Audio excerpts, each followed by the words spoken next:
দান করলেন সেই মহান আল্লাহ তাআলা কোটি শুকরিয়া আদায় করি সবাই বলি আলহামদুলিল্লাহ।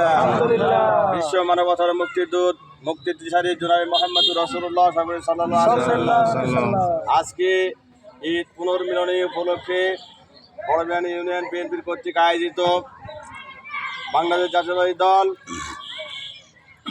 বাগমারা উপজেলা তথা উলামা দলের পক্ষ থেকে জিয়াউর রহমানের ৩ নম্বর দলের পক্ষ থেকে আপনাদেরকে জানাই আন্তরিক শুভেচ্ছা মুবারকবাদ ও সালাম।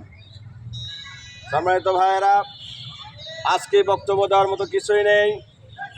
আপনারা জানেন বিগত সরকারের আমলে খুনি হাসিনা সরকার যে কাজগুলো করেছে আমরা এভাবে কিন্তু বসে থাকতে পারি না। কথা বলেন ঠিক না? খুনি হাসিনা সরকারের আমলে আমরা ইসলামিক কোনো ধর্মীয় আলোচনা করতে পারি নাই, ইসলামিক কোনো জালসা সমাবেশ করতে পারি নাই। এমনকি খালেদা জিয়ার রুহের শহীদ জিয়াউর রহমান রুহের মাগফিরাত কামনা করে, খালেদা জিয়ার সুস্বাস্থ্য কামনা করে, তারেক রহমানের জন্য সুস্বাস্থ্য কামনা করে এইভাবে কোনো জায়গায় বসে দোয়া করতে পারে নাই। কথা বলেন ঠিক না বা ঠিক? এমন সরকার ছিল এই খুনি হাসিনা সরকার, মানুষের জানের মালের নিরাপত্তা দিতে পারতো না। কথায় কথায় মিথ্যা কথা বলতো। সর্বপ্রথম একটা মিথ্যা কথা নিয়ে এসেছিলেন, 10 কেজি চাল দেব, ঘরে ঘরে চাকরি দেব, বিনামূল্যে সার দেব। কথা বলেন ঠিক না ব্যাঠি? কিন্তু ওয়াদা তার বরখেলাপ হয়ে গেছে। ভাইয়েরা আমার, আপনারা জানেন এই বড়বিয়ানীর মধ্যে একটি মধ্যমণি ছিলেন, তিনি হচ্ছিলেন আমাদের মহরুম রফিকুল ইসলাম চাচা। তিনি আমাদের এই বড় মামলায় 62 জনের মামলায় আমরা যখন এই হাইকোর্টে মামলা চলে যায় তখন তিনি আমার মনে আছেন, তিনি যে কষ্ট করেছেন 7 দিন রেল স্টেশনে দাঁড়িয়ে থেকে আমাদের 7 দিন একটা টিকিট পরিবর্তন করেছেন 7 দিন পর পর।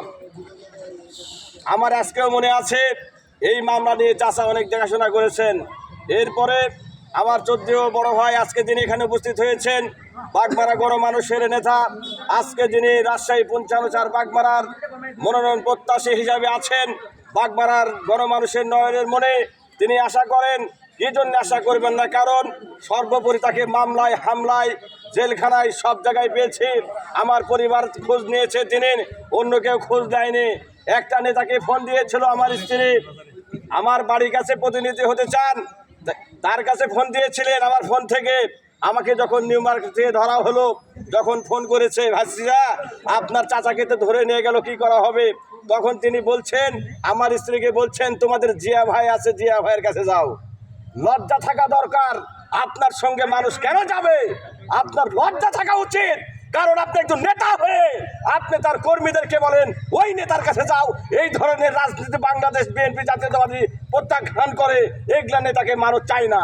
কথা বলেন ঠিক না? নেতা যাই হোক, আপনারা যেই নেতাই হোক না কেন, কর্মী যদি বিপদে পড়ে অবশ্যই অবশ্যই নেতাকে আগে ঝাঁপিয়ে পড়তে হবে। কথা বলেন ঠিক না? আমরা আমার বাবার সম্পত্তি দখল করতে গিয়ে মামলা খাইনি। আমার রাজনীতি করতে গিয়ে আমি মামলা খেয়েছি, বারবার মামলা খেয়েছি, বারবার জেলে গেছি। এই খুনি হাসিনা সরকার অন্যায় করে, অবিচার করে, মিথ্যা জুলুমবাজি করে আমাদেরকে জেলখানায় পচিয়েছে। ভাইয়েরা কথা বলেন ঠিক না ঠিক? আর আজকে আপনারা সুদিন এসেছে আর বলছেন আমি রাজনীতি করি, আমি এই করেছি ওই করেছি। আরে ভাই, যখন গাছ লাগালেন না, গাছ লাগাতে মন চায় না, পানি দিতে মন চায় না। যখন আম এসেছে তখন বলছেন আমটা আমি খাবো। এত সুস্বাদু আম খাবেন, আগে লাগে এখান থেকে কত মজা লাগে। দীর্ঘ 17 বছর কোথায় ছিলেন আপনারা?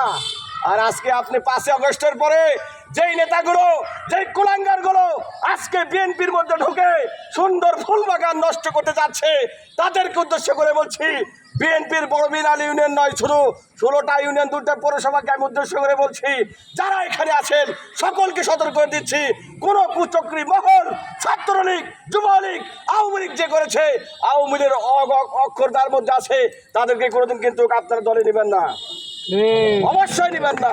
আপনাদের সুস্বাস্থ্য দীর্ঘায়ু কামনা করে আগামীতে আমার 14 বড় ভাই ডিএম জিয়া রহমান জিয়া ভাইকে রাজশাহী 55 বাগমারার মনোনয়ন জানান পান, এই দোয়া রেখে দোয়াতে আপনাদের সুস্বাস্থ্য দীর্ঘায়ু কামনা এখানে শেষ করছি। খোদা হাফেজ। বাংলাদেশ জিন্দাবাদ, বাংলাদেশ জাতীয়তাবাদী দল জিন্দাবাদ, শহীদ জিয়া অমর হোক, খালেদা জিয়া জিন্দাবাদ, আগামী দিনের রাষ্ট্রনায়ক তারেক রহমান, তারুণ্যের অহংকার জিন্দাবাদ জিন্দাবাদ জিন্দাবাদ। আসসালামু আলাইকুম।